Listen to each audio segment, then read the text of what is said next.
Hello, আসসালামু আলাইকুম। এই দেখেন রমজান মাস, রাস্তায় একটা পোকাও নাই। সব মানে ঘরে বসে রয়েছে, হইয়া রয়েছে, একটা মানুষ নাই। দিনে গুণা হয়েছে, রাইতে গেছে। সরে যাইতেছি, বহুত লেট হয়ে গেছে আজকে। তারপরেও দুই রাস্তা দিয়ে মানুষ নাই। ভাবছিলাম আমি তিবান দেরি করে ঘুমি থেকে উঠছি, তা না,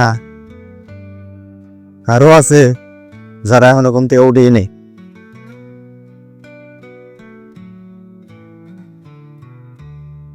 যেতে যেতেছেন, দেখতে থাকেন, একবারে মাথার থেকে একবারে বাজার পর্যন্ত নিয়ে যাবো। এখন তো রাস্তা একটা পোনাও নাই।